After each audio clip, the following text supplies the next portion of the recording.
Hey guys, I'm Naya and welcome back to the channel. For today's video, I decided to talk about counters to Kashtira. Obviously, the archetype, we've been talking about it for some time now because it's going to be insane post-Photon Hypernova. I really think it's going to have an impact on the meta, even though it might not be, like I said in a previous video, on the power level of some of the top contenders like Tier Elements or even Tier Elements Kashtira, but I still figured I would bring a video to you guys about counters to the deck. So in a nutshell, Kashtira doesn't put up negations. And with Kashtira Shangri-La locking your zones and with the boards being reasonably big, what you want to be doing is either flipping the cards face down, getting rid of Shangri-La, getting rid of the entire board, or preventing the board from being built in the first place. So we're going to talk about cards that achieve that. And yeah, for the first card, or two cards actually, we're going to be talking about Book of Eclipse and Book of Lunar Eclipse. So the difference is that Book of Eclipse can be ashed, and you're also giving resources to your opponent in the end phase, so it might not be the preferable choice to some people, but I still think the card is busted. And the Book of Lunar Eclipse is basically there to sort of substitute for it if you choose the Book of Lunar Eclipse instead of the Book of Eclipse, just the regular one. So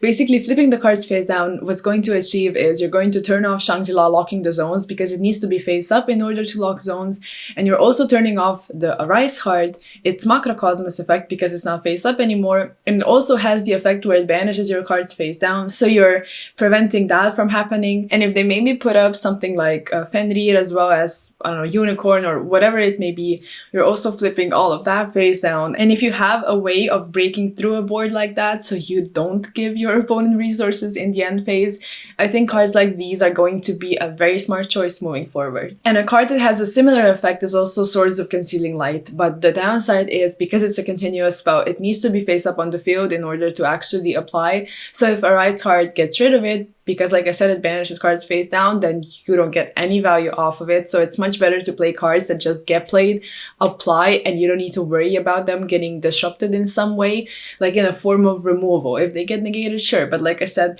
Kashtira doesn't really put up negations, so you don't need to be worried about that. And like I said, you want to be getting rid of the board completely if you can. So if you play something like Regeki or Dark Hole, there's an option for you. Basically, you just get rid of the entire board and you don't need to be dealing with any effects, just like when flipping cards face down. But when flipping them face down, you actually need to get rid of them as well and not give your opponent pluses.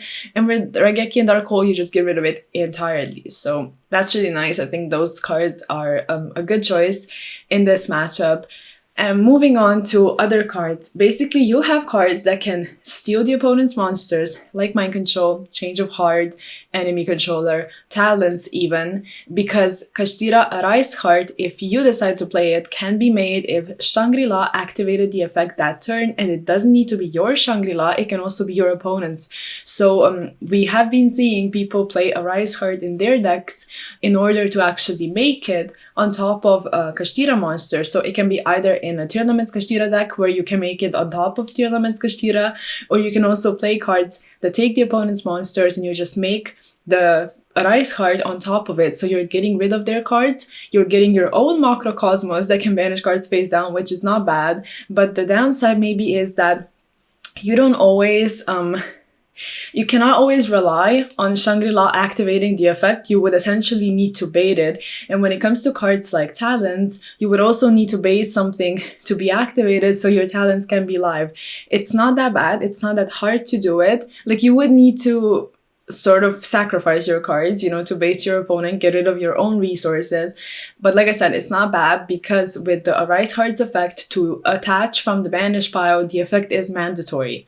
So you have the card up on the screen so you can check for yourself. But basically, because it's mandatory, it's almost always going to make your Talents live, which is really, really nice. So if you're able to play cards like these, which are useful in other scenarios as well, now you know that they're useful against Kashtira if you maybe decide to dedicate an extra spot to Arise hard if you want. Then of course you also have Lava Golem and Sphere Mode. Again, just cards that get rid of the opponent's monsters. You don't want that Shangri-La face up on the field, so it's locking your zones. Now, you know, Sphere Mode, at least in my opinion, has always been the worst out of the two, just because it needs to have 3 monsters on the board to be able to be summoned, and with Lava Golem it's only 2. So I prefer Lava Golem in almost every single scenario. So yeah, for this one as well, you don't always count on them having 3 monsters. So with Lava Golem in Sphere mode, there's also options to just completely get rid of the board. Also, as going second cards, we have Kurikara Divincarnate. We also have a couple more, but with Kurikara, I think it's so cool to see because people are really jumping on the hype train, and I like it. You know, the card is really nice, but we've never really had the format in which the card could shine.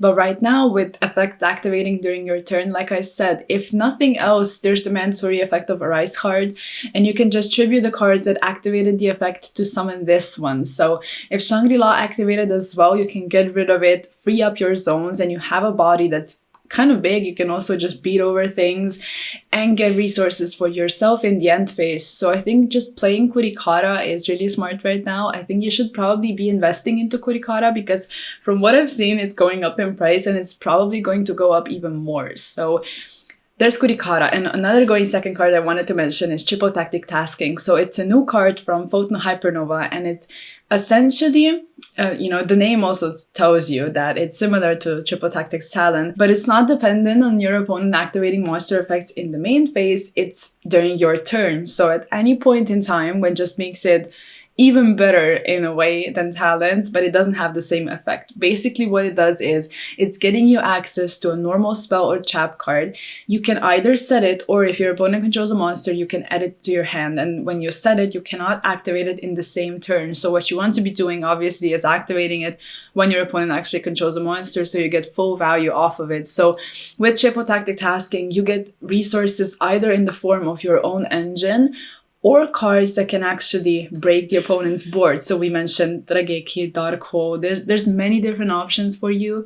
So I wanted to mention this card as well, even though it's not specifically a counter, but it is a nice card, and I think it's going to be a staple moving forward, or at least similarly to Talents, a card you should probably invest in, pick up, keep in your binder, and just use it when the format calls for it, basically. And then we also have a couple cards that are preventing the board from being built completely. So you have hand traps, obviously. You have Impermanence, Mourner, Veiler, which are not bad. You can use them on certain effects, and there's many effects that you can use them on. You know, you have Arise card, you have, like, if you're going second, basically just play it to turn it off if the Macrocosmos effect is hindering you. And in that sense, you can also play Dark Ruler, but that's only in specific situations when the cards would really hinder you, because if you want to be negating Shangri-La, it's not going to free up your zones, and that's really important to keep in mind. Like, if you Dark Ruler it, your zones are still locked because the effect applied, and it doesn't really matter if it gets negated afterwards. So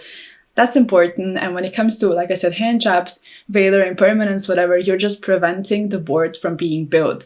They have one-card combos in the form of Unicorn, for example. So, you know, there is the downside to it because it's a one-card combo. They still have 4 cards in their hand to continue playing, and it might be extenders. So you need to decide for yourself what you want to be negating. But hand traps are going to be useful against that deck. And also Nibiru, they do summon a lot. They summon a bunch of times. So if you want to wait with Nibiru and just get rid of the entire board, that's also an option. And when it comes to hand traps as well, I wanted to mention Lancia. If you just use Lancia and just prevent cards from being banished, that's also an option. They do banish a lot, obviously. If you looked at my introduction to Kashtira, it's very obvious. I show off a combo, I mention what the cards do, and there is a lot of banishing involved. So you want to be keeping that in mind as well. And similarly to Lancia, we also have Chaos Hunter as an option. And with Chaos Hunter, it's sometimes better in certain situations because it's actually quote unquote forever, like as long as it's face up on the field. It's not only for one turn like Lancia, but it is a bit more exposed on the field, you could say.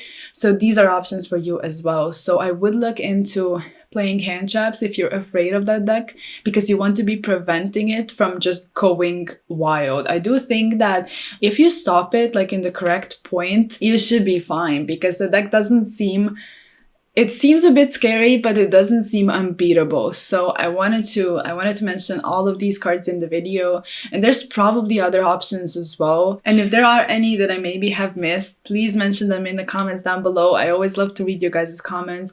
You have a ton of insight and you tell me things I maybe didn't know before, and I'm so grateful for that. So hopefully this video gave you some insight. Hopefully I gave you a couple ideas, and if you liked it, of course, please like it, sub to the channel, check out all the social media, and I'll see you guys in the next video. Peace.